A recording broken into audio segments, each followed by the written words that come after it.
Hello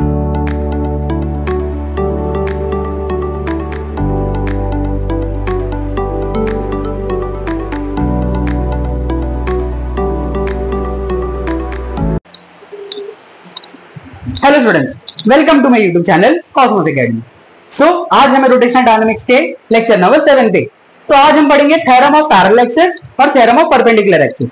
इसका use क्या है समझते हैं पहले। देखो, कोई भी ऑब्जेक्ट है, हम क्या करते हैं, हर एक ऑब्जेक्ट का moment of inertia with respect to its centre of mass से अगर एक्सिस जाएगा तो कितना होगा। जैसे अभी मान लो आपका सिलेंडर है, ठीक है, अगर इसको यहां से घुमाओ, इसका मोमेंट ऑफ इनर्शिया कितना होगा। ये आपका रिंग है, अब इसका एक्सिस कहां से रहेगा, यहां पर रहेगा, इसको घुमाओ तो कितना होगा। तो हम लोग सबका moment of inertia with respect to its centre of mass निकाल लेते हैं अलग अलग डेरिवेशन से, जो कि मैं आपको नेक्स्ट लेक्चर में क्लिक कर दे दूंगा। फिर अगर मुझे इसे दूसरे एक्सिस से घुमाना है, जैसे अभी यहां ये सेंटर ऑफ मास वाला एक्सिस था, अब मान लो मुझे इस एक्सिस से घुमाना है इसको, इस एक्सिस से, तो कितना मोमेंट ऑफ इनर्शिया होगा। तो हम लोग उसके लिए दो थ्योरम का यूज करते हैं, आइदर पैरेलल एक्सिस थ्योरम और परपेंडिकुलर एक्सिस थ्योरम। तो आज हमारा टॉपिक यही दोनों है, पैरेलल और परपेंडिकुलर एक्सिस थ्योरम। ठीक है, तो शुरुआत करते हैं हम पैरेलल एक्सिस से। सो पैरेलल एक्सिस थ्योरम क्या बोलते हैं, देखो पहले पढ़ लेते हैं। The parallel axis theorem states that moment of inertia of body of N axis passing through point O I naught is equal to the moment of inertia IC of a body of an axis passing through the center of mass and parallel to the given axis plus the product of total mass of the body and square of the distance between two parallel axes। कुछ समझ में नहीं आया, चलो समझते हैं इसको हम लोग ध्यान से। देखो ये इक्वेशन है ना, ये इक्वेशन समझ लो, पूरा स्टेटमेंट समझ में आ जाएगा, 1 मार्क्स आपको स्टेटमेंट एग्जाम में मिल जाएंगे। देखो I naught क्या है, moment of inertia about an axis O, किसी भी रैंडम एक्सिस से, is equal to the moment of inertia about centre of mass से कितना होगा, plus mass of the body and multiply by square of the distance between the two parallel axis, दोनों parallel axis के बीच का distance. जैसे देखो ये अभी एक आपका बुक है, आप इसको कहां से घुमाते हो, सेंटर ऑफ मास से घुमाते हो ना रख के। मान लीजिए ये एक्सिस से ना घुमा के इस एक्सिस से घुमाना है, ये आपकी कौन सी एक्सिस हो गई, I naught वाली एक्सिस हो गई। इससे कितना होगा, तो मुझे IC पता रहता है, मैं ये पता कर लूंगा इस फॉर्मूले से। तो देखो यहाँ पर वही लिखा है इसके अंदर, पैरेलल एक्सिस थ्योरम है क्या, moment of inertia of a body about an axis passing through any point O is equal to the moment of inertia of a body about an axis passing through the center of mass and parallel to the given axis plus the product of total mass of the body and square of the distance between two parallel axes। अब आओ इसका derivation करते हैं, इसको proof करेंगे हम लोग। तो क्या करेंगे, कंसिडर ए रिजिड बॉडी जिसका मास क्या रहेगा, m रहेगा, जो क्या कर रही है, रोटेट कर रही है axis passing through point O। C क्या है इसका सेंटर ऑफ मास और H क्या है, दोनों पैरेलल एक्सिस के बीच का डिस्टेंस। ओके, अब हम क्या करेंगे इसके अंदर, देखो ध्यान से, एक छोटा सा पार्टिकल लेंगे, कौन से पॉइंट पे, D पॉइंट पे। ओके, एक छोटा सा पार्टिकल लेंगे एट पॉइंट D। ओके चलो, एट पॉइंट D। अब मैं क्या करूंगा पता है, इस एक्सिस के अलोंग, इस एक्सिस के रिस्पेक्ट से इस डीएम मास का मोमेंट ऑफ इनर्शिया कितना होगा वो निकालेंगे। हम फिजिक्स में करते क्या बताते, देखो हमें क्या करना है, पूरी बॉडी का मोमेंट ऑफ इनर्शिया निकालना है with respect to this axis. ठीक है, हम फिजिक्स में क्या करते, पूरी बॉडी का नहीं निकालते, एक छोटे से मास का निकालेंगे। उस छोटे से मास का जो आएगा उसको इंटीग्रेट कर देते हैं, मतलब ऐसे बहुत सारे मास लेने पड़ेंगे, सबका मोमेंट ऑफ इनर्शिया निकालना पड़ेगा, ऐड करना पड़ेगा। ऐड नहीं करते, इंटीग्रेट मतलब ऐड का ही काम करता है वो, इंटीग्रेट कर तो पूरी बॉडी का मिल जाएगा मोमेंट ऑफ इनर्शिया। तो इतनी जबरदस्त चीज है इसके अंदर। देखो तो क्या करना है, एक छोटा सा पार्टिकल लेना जिसका मास dm है, कहां पर प्रेजेंट है, D पॉइंट पे। फिर क्या करेंगे, देखो OD और CD को ज्वाइन कर देंगे। नेक्स्ट क्या करेंगे, DM से परपेंडिकुलर बनाएंगे OC पे, OC को थोड़ा एक्सटेंड करेंगे, परपेंडिकुलर बन जाएगा। अब देखो moment of inertia about the axis AB, ये वाली एक्सिस है, सेंटर मास से जो पास हो रही है इसको AB नाम दिया है। मोमेंट ऑफ इनर्शिया का फॉर्मूला क्या पड़ा था, मास इनटू डिस्टेंस का स्क्वायर। देखो मास डिस्टेंस कितना है दोनों के बीच में, CD है ना, तो CD का स्क्वायर। इंटीग्रेट क्यों कर रहे हो, आप क्या कर रहे हो, छोटे से DM का निकाल रहे हो, मुझे क्या चाहिए, पूरे बॉडी का, तो इंटीग्रेट करना पड़ेगा। Similarly moment of inertia about the axis MP, ये वाला एक्सिस आपका जो कहां से पास हो रहा है, आपके O पॉइंट से, जिसे आपको फाइंड आउट करना है, क्या होगा फिर से फॉर्मूला, मास इनटू डिस्टेंस का स्क्वायर। कितना डिस्टेंस दोनों के बीच में, देखो OD डिस्टेंस है मास और एक्सिस के बीच में, और मास कितना है आपका, मास कितना है DM। अब यहां पर देखो डेरिवेशन आगे बढ़ने से पहले एक छोटा सा काम देखो यहां पर, जो आपको आगे काम आएगा। ठीक है, पार्ट देखो क्या, इसके अंदर आपको दो राइट एंगल ट्रायंगल दिख रहे होंगे। देखो एक राइट एंगल ट्रायंगल है आपका OND बड़ा वाला, और दूसरा है CND छोटा वाला। ठीक है, बड़ा वाला राइट एंगल ट्रायंगल बड़ो वाला है और एक छोटा वाला राइट एंगल ट्रायंगल है। तो इसका पाइथागोरस अगर हम लगा राइट एंगल ट्रायंगल का करना क्या भाई, पाइथागोरस लगाना है, तो इसका पाइथागोरस क्या होगा बड़े वाले का, देखो OD square is equal to TN square plus ON square. Similarly छोटे वाले का देखो क्या हो जाएगा, CD square is equal to CN square plus DN square.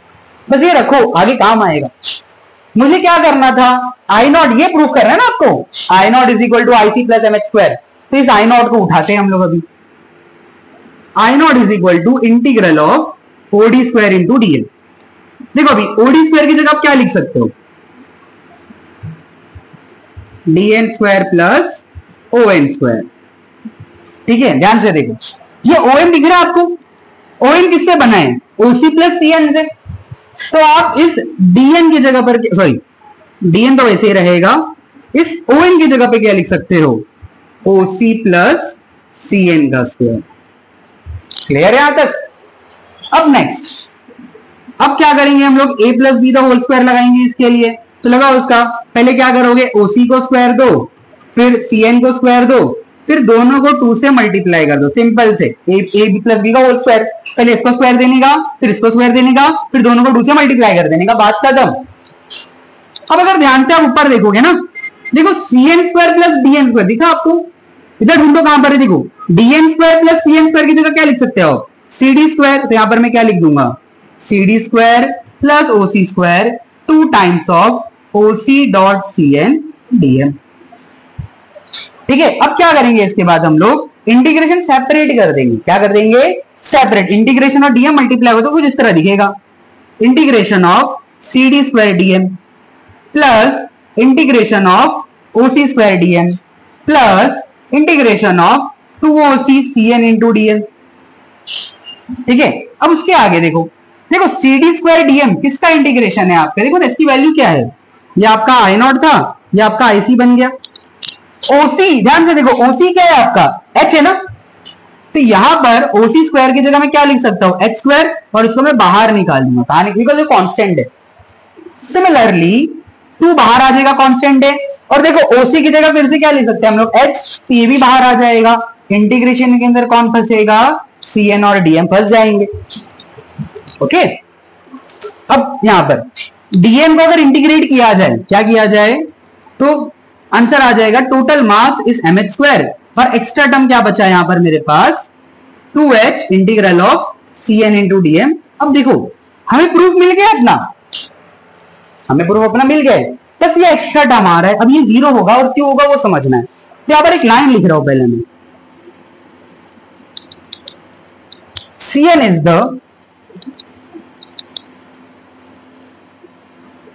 distance from the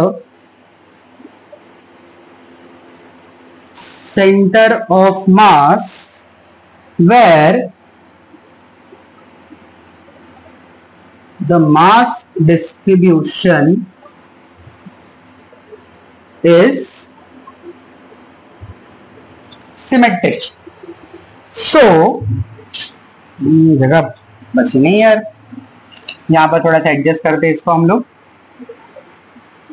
Hence integration of CN DM is equal to 0. So therefore we will get the formula I naught is equal to IC plus MH square.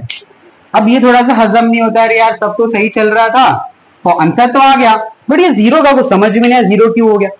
Line क्या लिखी है, देखो exam के लिए लिखना रहता है, ये CN डिस्टेंस है सेंटर ऑफ मास है, जहां पर मास का डिस्ट्रीब्यूशन क्या है, सिमेट्रिक। देखो अभी ये C पॉइंट क्या है, centre of mass. Centre of मास का मतलब क्या होता है, जहां पर पूरी बॉडी का मास कॉन्सेंट्रेटेड रहता है और उस पॉइंट के लेफ्ट और राइट हमेशा मास डिस्ट्रीब्यूशन सिमेट्रिक रहेगा, तो मोमेंट क्या रहेगा उस टाइम पे, 0। एग्जांपल है, बताता आपको, तराजू का एग्जांपल है।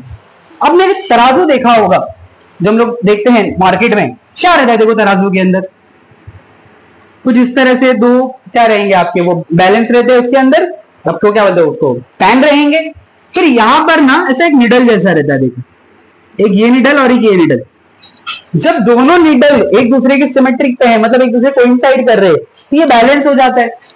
तो बैलेंस होगा तो क्या होगा, इनका मोमेंट क्या हो जाएगा, बंद हो जाएगा। वही चीज है यहाँ पर, तो इसको बोलते हैं सम ऑफ मोमेंट ऑफ मास। ठीक है, मतलब दोनों मास का मोमेंट क्या है, 0 है। क्यों 0, बिकॉज वो कहां पर है, वो सेंटर ऑफ मास में, क्या वो कौन सा पॉइंट पे आ गए, सेंटर ऑफ मास पॉइंट पे आ गए। मतलब क्या समझाना चाहते हैं यहाँ पर, ये पॉइंट के इस साइड और इस साइड दोनों ऑब्जेक्ट का जो मोमेंट होगा पूरे बॉडी का, वो इस पॉइंट के अलावा कितना हो जाएगा, 0 हो जाएगा, जैसे तराजू में होता है ना, ये मूव करेगा ना ये मूव करेगा, बिकॉज दोनों बैलेंस है ना। जितना मास इधर रखा है आपने, मान लो इधर 1 kg रखा है सामान, तो इधर भी 1 kg रखते हो ना, तो दोनों क्या होते हैं, कांटे कोइंसाइड कर जाते हैं। इसका मतलब क्या हो गया, मास का मोमेंट 0, इसलिए ये वाला टर्म 0 हो जाता है। अगर ये डिस्टेंस ये नहीं होता, देखो जितना डिस्टेंस इधर उतना डिस्टेंस इधर भी, मतलब ये क्या करेगा, एक्सिस इसको 2 इक्वल पार्ट्स में डिवाइड कर देगा, तो दोनों का मोमेंट एक दूसरे को कैंसिल करेगा, तो ये रेस्ट पर रहता है। इसलिए उसका आंसर क्या आ गया, 0 आ गया, और आपको फाइनल क्या मिल गया, I0 is equal to IC plus mx²। अब ये आपको एग्जाम में 3 to 4 मार्क्स के लिए पूछ सकते हैं, ठीक है। अब अगर स्टेटमेंट से पूछा, कभी कभी सकता है स्टेट पैरेलल एक्सिस थ्योरम, तो आपको स्टेटमेंट लिखना है, बस आपको 1 मार्क्स मिल जाएंगे, ठीक है। साथ में एक इक्वेशन भी लिख देना। बट अगर डेरिवेशन आता है इनकेस एग्जाम में, तो आपको मार्क्स कैसे मिलेंगे, तो उसके अंदर आपका मार्क्स डिस्ट्रीब्यूशन कुछ इस तरह रहेगा। Let me consider this just.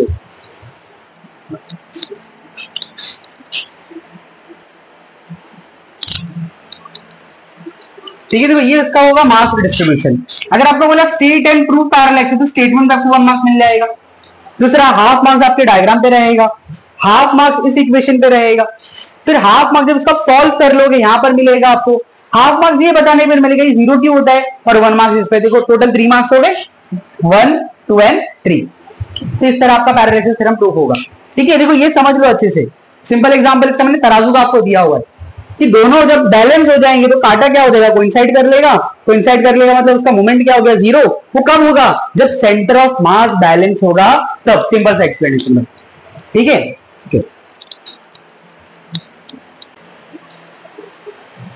Okay, तो बढ़ते हैं नेक्स्ट टॉपिक की तरफ, जो हमारा है परपेंडिकुलर एक्सिस थ्योरम। स्टेटमेंट बढ़ते हैं हम लोग फिर से। The perpendicular axis theorem states that the moment of inertia of a body about an axis OZ perpendicular to the plane of lamina is equal to the sum of moment of inertia of a body about an axis OX and OY in the plane of lamina meeting at a point। तो समझ में नहीं आया, इसका equation देखते, IZ equal to IX plus IY। इतनी की story कितने में खत्म, सिंपल से क्या है, देखो 3 एक्सिस होते हैं हमारे पास XYZ।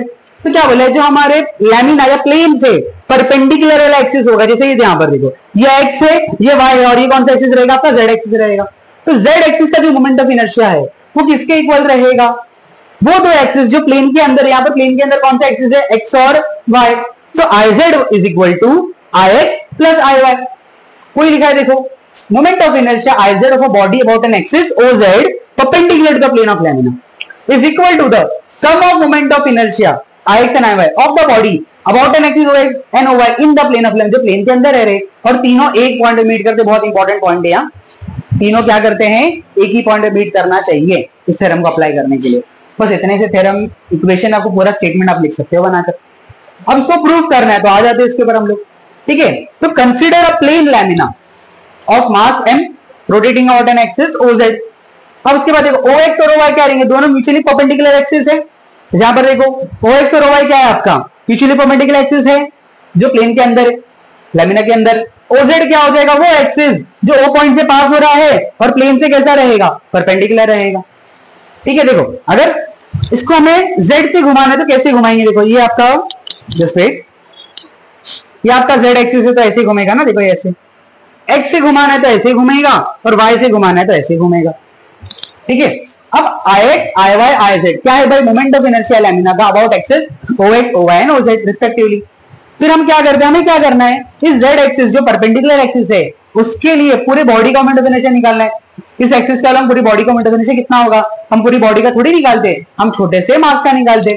तो क्या करेंगे, छोटा सा मास लेंगे DM जो कहां पर प्रेजेंट है, P पॉइंट पे, ठीक है। जस्ट अ सेक। अब उसके बाद क्या करेंगे, हम इसको ज्वाइन OP, O और P को क्या करेंगे, ज्वाइन करेंगे and draw PN perpendicular to y axis and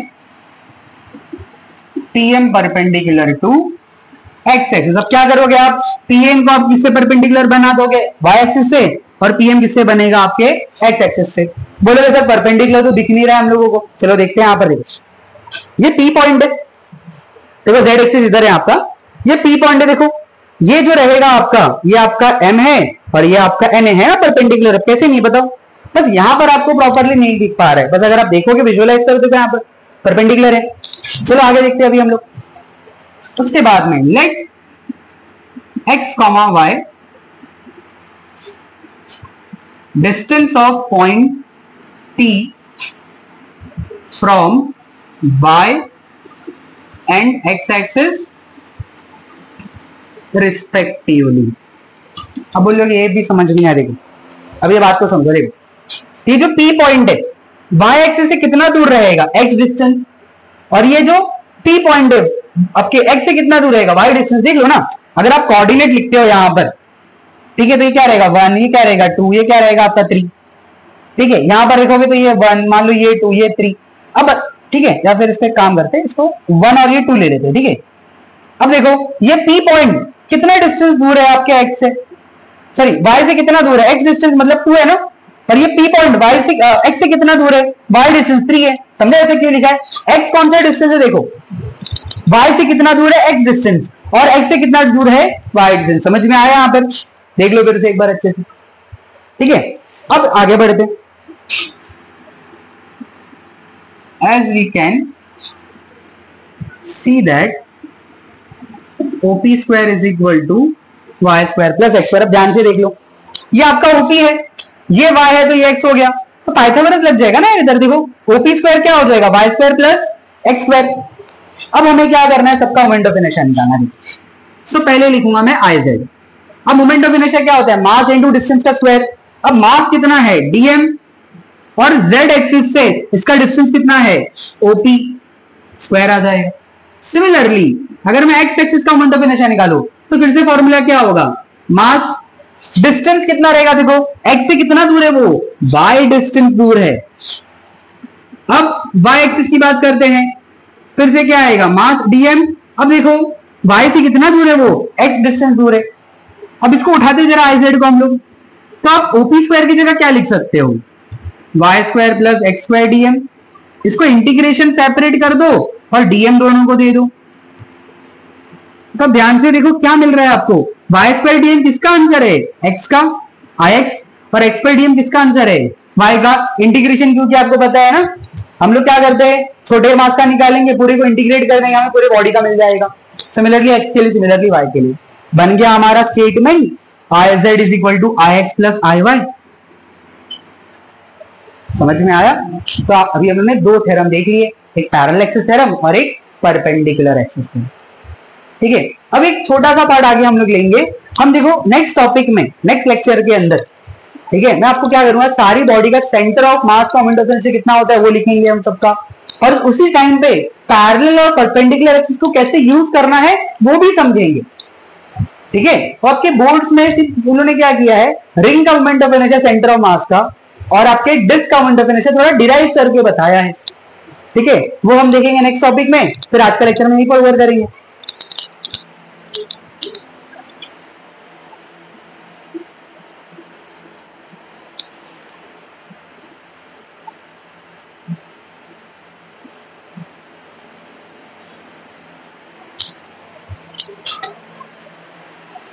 okay, तो बढ़ते हैं आज के लास्ट टॉपिक पे, जो कि छोटा सा है, moment of inertia of uniform ring और moment of inertia of uniform disc.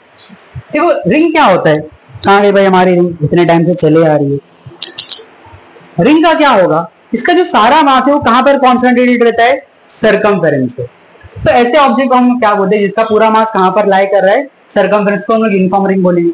So moment of inertia of uniform ring about an axis passing through its centre and perpendicular to the plane, ये वाला ऐसे घूम रहा है अगर ये x, ये आपका रिंग ऐसे घूम रहा है, ठीक है, इस तरह से ये रिंग आपका इस तरह से अगर घूम रहा है, ठीक है, तो एक्सिस कौन सा रहेगा, ये एक्सिस रहेगा ना, जो सेंटर से पास हो रहा है और प्लेन से क्या इसके परपेंडिकुलर है, तो उसका मोमेंट ऑफ इनर्शिया कितना होता है, mr²।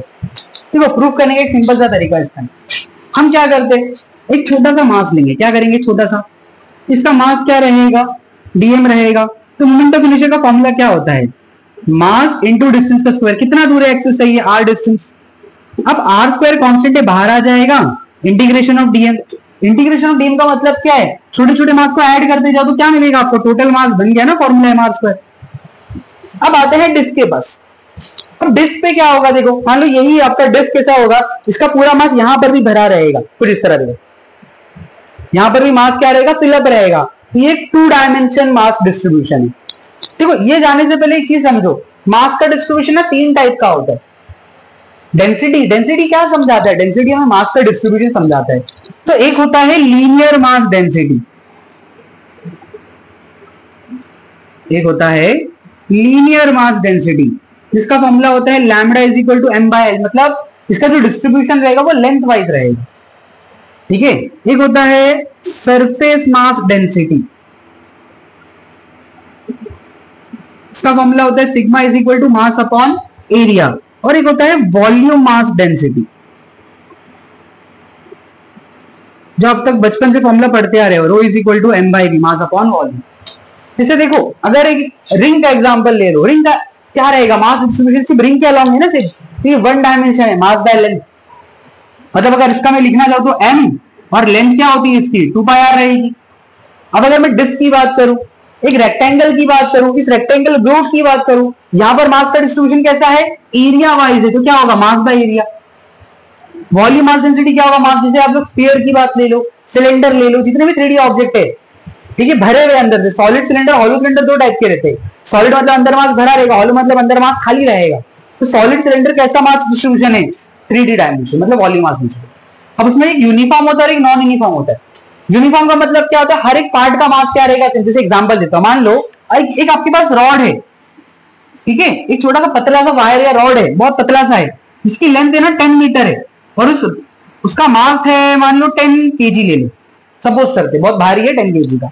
तो हर एक मीटर का मास, हर एक 1 मीटर का मास कितना रहेगा, 1 केजी रहेगा। अगर ऐसा है मतलब इसका डिस्ट्रीब्यूशन रहेगा 1 केजी पर मीटर। अगर ऐसा है तो इसका मतलब क्या हो जाएगा पता है, उसकी डेंसिटी यूनिफॉर्म है। अगर ऐसा नहीं रहेगा तो उसकी डेंसिटी यूनिफॉर्म नहीं रहेगी। सिमिलरली आपका 2D के लिए भी हो जाता है, 3D की, जैसे ये बोर्ड है आपका। अब बोर्ड में क्या हो जाएगा, एक छोटा सा एरिया लेते हैं हम लोग, ठीक है, जितना इस मान लो इसका एरिया है 1 सेंटीमीटर या 2 सेंटीमीटर स्क्वायर। इसका कुछ आपने मास निकाला, मान लो इसका मास आ गया 20 ग्राम, तो 20 ग्राम पर 2 सेंटीमीटर स्क्वायर, इसका मतलब हो गया 10 ग्राम पर सेंटीमीटर स्क्वायर। तो हर एक सेंटीमीटर स्क्वायर का जो मास रहेगा वो कितना रहने वाला है, 10 ग्राम रहेगा। अगर सबका है तभी ये यूनिफॉर्म है, तो इसको यूनिफॉर्म नहीं बोलेंगे। तो हमारा जो भी स्टडी रहता है वो यूनिफॉर्म तक ही है ज्यादा करके, ठीक है। चलो आते हैं डिस्क के ऊपर। तो डिस्क में क्या किया हमने, यूनिफॉर्म डिस्क ले ली, यूनिफॉर्म सर्कुलर डिस्क, इसका रेडियस आर है, मास है। अब सिग्मा क्या है, सरफेस मास डेंसिटी, जो आपको मैंने बताया अभी। ये कैसा आपका डिस्क क्या रहता है, 2 डायमेंशन, मास कैसा भरा हुआ है, 2 डायमेंशन ना, एक्स और वाई एक्सिस। देखो sigma is equal to mass by area, area कितना हो जाएगा इसका, पाई आर स्क्वायर, बिकॉज क्या है, मास का डिस्टेंस सर्कुलर वाइज है ना, इसलिए पाई आर स्क्वायर। नेक्स्ट हम क्या करते हैं, एक छोटा सा एरिया, एक छोटा सा पार्ट लेंगे, उसका हम डेफिनेशन निकालेंगे, इंटीग्रेट कर देंगे। तो क्या करेंगे, take a small element of the disc, जिसकी थिकनेस dr होगी, मास dm होगा, जो किसके तरह दिखेगा, रिंग की तरह। सिंपल सी मेरी बात समझो। आप एक डिस्क को अज्यूम करो, डिस्क कैसे बनेगा, आप छोटी छोटी रिंग रखते जाओ, छोटी छोटी रिंग रखते जाओ, एकदम स्पेस, मतलब कुछ स्पेस ही ना रहे उसमें, तो आपका क्या बन जाएगा, डिस्क बन जाएगा। जैसे जलेबी, देखो जलेबी होती क्या है, रिंग है ना बहुत सारी, वो तो गोल गोल बनाता है स्पाइरल जैसा, बट क्या है, रिंग बना रहा है, पूरा रिंग बना तो क्या होता है, डिस्क जैसा शेप अपीयर होता है। तो बहुत सारी रिंग लोगे तो क्या बन जाएगा, डिस्क बन जाएगा, इसलिए हम रिंग ले रहे। अब यहां पर ध्यान से देखो, तो रिंग जैसा दिखेगा। अब देखो ये रिंग आपको दिखाई दे रही है, यहां पर इसका रेडियस, ये इसका रेडियस है, ठीक है। इस रिंग का रेडियस इज स्मॉल आर, और आपकी डिस्क का रेडियस है कैपिटल आर, उसकी थिकनेस है डी आर। अब मान लो इस रिंग को मैं निकालता हूं, क्या करता हूं, उस रिंग को मैंने निकाला, उसको बीच में से काट दिया। जब उसको काट दोगे आप लोग तो कैसा दिखेगा, एक रेक्टेंगुलर स्ट्रिप की तरह दिखेगा। किसकी तरह दिखेगा, एक रेक्टेंगुलर स्ट्रिप की तरह दिखेगा। इसकी थिकनेस रहेगी डी आर, और इसकी जो लेंथ रहेगी वो कितनी हो जाएगी, 2 पाई आर, बिकॉज सर्कमफेरेंस है ना। अब देखो क्या लिखना है, area of the small element, तो इसका एरिया क्या हो जाएगा, लेंथ इंटू ब्रेथ, तो एरिया हो जाएगा इसका 2 पाई आर डी आर। फिर क्या लिखना है, उसकी सरफेस मास डेंसिटी, क्या होगी सरफेस मास डेंसिटी, मास है उसका डीएम, एरिया उसका डीए, तो DM upon 2 pi r d are. तो इससे अगर आप डीएम निकालोगे तो डीएम क्या मिलेगा, sigma 2 pi r d r. अब इस छोटे से रिंग का मोमेंट ऑफ इनर्शिया इस एक्सिस के अलोंग कितना होगा, तो मोमेंट ऑफ इनर्शिया क्या हो जाएगा, इस रिंग का बहुत छोटा रहेगा, तो इसलिए हम लोग इसको डी आई आर से रिप्रेजेंट करते हैं, आई आर लेते चलिए। तो मोमेंट ऑफ इनर्शिया का फॉर्मूला क्या होता है, मास इंटू डिस्टेंस का स्क्वायर। तो इसका मास क्या है डीएम, डिस्टेंस क्या है आर स्क्वायर। अब डीएम की वैल्यू पुटअप कर दो इधर, तो आई आर क्या हो जाएगा आपका integral of sigma 2 pi r d r into r square. तो फाइनल सॉरी इंटीग्रल, हाँ नॉट इंटीग्रल, सिर्फ आई आर लिखिए, सॉरी नॉट इंटीग्रल। तो आई आर क्या मिला आपको sigma 2 pi r d r, r square. अब इसको सॉल्व करोगे तो क्या मिलेगा sigma 2 pi r cube d r.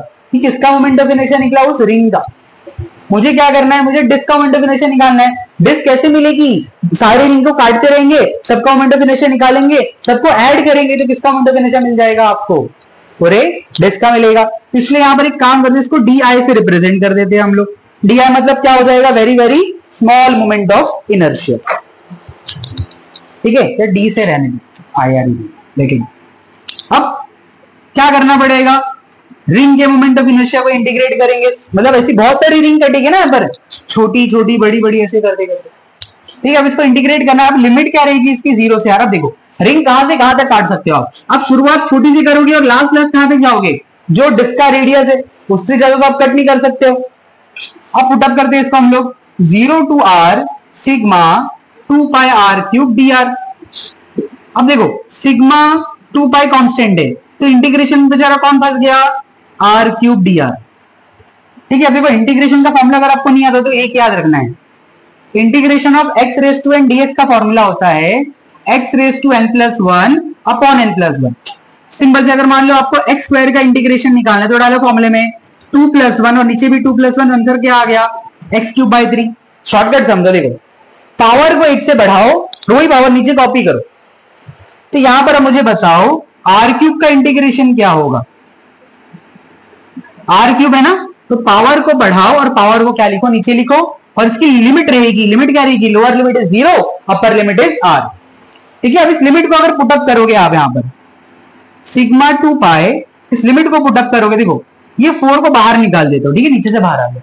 अब इस आर स्मॉल आर की जगह आप कैपिटल आर लिखोगे और इस स्मॉल आर की जगह आप 0 लिखोगे, मतलब upper limit minus lower limit. तो 0 से तो कुछ मतलब नहीं है, तो फाइनल आपको मिल जाएगा सिग्मा, इसको 2 से कैंसिल कर देते हैं हम लोग, तो मिलेगा हमें sigma pi upon 2 into r raise to 4। अब देखो सिग्मा को सॉल्व करना है। देखो ये किसका आप मोमेंट ऑफ इनर्शिया निकाल रहे हो, डिस्क का। तो आप सरफेस मास डेंसिटी किसकी पुटअप करोगे, डिस्क की, जो कि क्या है m upon pi r square. ये क्या है पाई अपॉन 2 और इधर है आर रेस टू 4, तो पाई से पाई कैंसिल, आर स्क्वायर से आर रेस टू 4 कैंसिल। तो फाइनल आंसर क्या मिला आपको, एम आर स्क्वायर बाई 2। ये है डिस्क का मोमेंट ऑफ इनर्शिया जब कहां से पास हो गया, एक्सिस सेंटर ऑफ मास से। अगर आप कंपेयर करोगे ना रिंग के मोमेंट ऑफ इनर्शिया को डिस्क के, तो देखो क्या होता है, रिंग का मोमेंट ऑफ इनर्शिया ज्यादा है, डिस्क का मोमेंट ऑफ इनर्शिया कम है। तो बस याद करो मोमेंट ऑफ इनर्शिया का फॉर्मूला क्या होता है, मास इनटू डिस्टेंस का स्क्वायर। अगर मान लो दोनों का मास सेम लेते 1 1 kg, रिंग का मास भी 1 kg है, डिस्क का मास भी 1 kg है, तो किसका मोमेंट ऑफ इनर्शिया ज्यादा रहेगा, रिंग का, बिकॉज इसका मास कहां पर रहता है, एट द एंड रहता है ना, तो आर बढ़ा तो मोमेंट ऑफ इनर्शिया बढ़ा। ठीक है, अगर मान लो दोनों का मास और रेडियस सेम है तो moment of inertia of disc क्या होता है, रिंग का हाफ होगा। क्या होगा, हाफ होगा। ठीक है, याद है हम लोगों ने रेडियस ऑफ गायरेशन टॉपिक पढ़ा था। ठीक है, मैं यहाँ पे शॉर्ट में इंट्रोड्यूस कर रहा इसको। तो अगर मुझे रिंग का रेडियस ऑफ गायरेशन निकालना है, तो रिंग का रेडियस ऑफ गायरेशन क्या होगा, formula k is equal to under root I upon M. तो आई कितना मिला इसका, M R square upon M, तो एम से एम क्या हो गया कैंसल, k का आंसर क्या आ गया, आर आ गया। याद है मैंने पढ़ा था, हम इसकी फिजिकल सिग्निफिकेंस, दो फिजिकल सिग्निफिकेंस पढ़े थे। एक तो k बताता है डिस्ट्रीब्यूशन ऑफ मास, दूसरा बताता है शेप ऑफ द बॉडी। तो बता रहे हैं ना अगर k की वैल्यू r के इक्वल आई, इसका मतलब हो या तो रिंग हो गया तो हॉलो सिलेंडर होता है। सिमिलरली आप इससे भी निकाल सकते हो। ठीक है, कहां करूं मैं वही, चलो यहां पर एडजस्ट करो। k का formula under root I upon M, तो i क्या है यहां पर मिला एम आर स्क्वायर बाई 2 और नीचे m, तो m से m कैंसिल, तो k का आंसर आ जाएगा r बाय रूट 2। ये स्क्वायर से r बाहर निकल जाएगा और अंदर कौन फंस जाएगा आपका रूट 2। अगर r बाय रूट 2 है इसका मतलब वो ऑब्जेक्ट क्या है रहेगा, या तो डिस्क रहेगा या तो सॉलिड सिलेंडर रहेगा। ठीक है, अब एक चीज यहां पर नोटिस करो, एक फॉर्मूला बन जाता है पता है इसका, अगर आपको रेडियस ऑफ गायरेशन किसी भी ऑब्जेक्ट का निकालना है ना, तो एक शॉर्टकट फॉर्मूला कुछ इस तरह काम करेगा। यहां पर मैं लिख रहा हूं k is equal to under root of coefficient into r। देखो ना यहां पर क्या हुआ, इसका कोएफिशिएंट 1 था, तो 1 का स्क्वायर रूट क्या होता है, 1 होता है, और r बाहर। इसका यहां पर कोएफिशिएंट क्या है, देखो 1/2, 1/2 को जब इसके अंदर रखोगे और r बाहर रखो तो क्या मिला, 1/√2r मिला, आया ना। उसी तरह हम लोग नेक्स्ट लेक्चर में सबका मोमेंट ऑफ इनर्शिया आपको मैं सेंटर ऑफ मास का दूंगा, फिर पैरेलल और परपेंडिकुलर एक्सिस हम यूज करके समझेंगे कि कैसे अप्लाई होगा उसके अंदर, और उसके अंदर सबका मोमेंट ऑफ इनर्शिया निकालेंगे और उसका रेडियस ऑफ गायरेशन आप निकालोगे इस फॉर्मूले से। अगर आपका जो स्फेरिकल ऑब्जेक्ट वहां पर r आ जाएगा। अगर रॉड एंड ऑल की बात करेंगे तो इस r को कौन रिप्लेस करेगा, लेंथ रिप्लेस करेगा, बस इतना ध्यान रखना। सो आज के लिए सिर्फ इतना ही। आज हमने पैरेलल परपेंडिकुलर पढ़ा, आपको एग्जाम बहुत अच्छे से ध्यान रखना है, ठीक है। परपेंडिकुलर का मैंने आपको मार्किंग स्कीम नहीं बताया, ठीक है। तो सिमिलर जैसा आपका पैरेलल का था उसी तरह आपके परपेंडिकुलर की भी मार्किंग स्कीम होती है। मैं आपको सिर्फ थोड़ा सा बता देता हूं कैसे उसकी मार्किंग स्कीम रहेगी।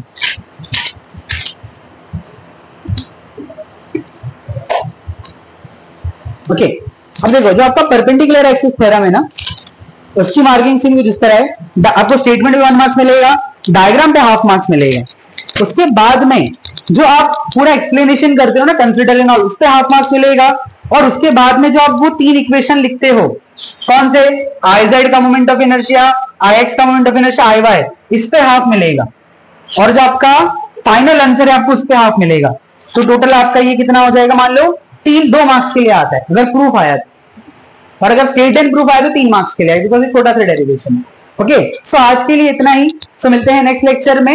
ओके, सो आपको आज का लेक्चर अगर अच्छा लगा तो please like, share and subscribe. Thank you so much and bye.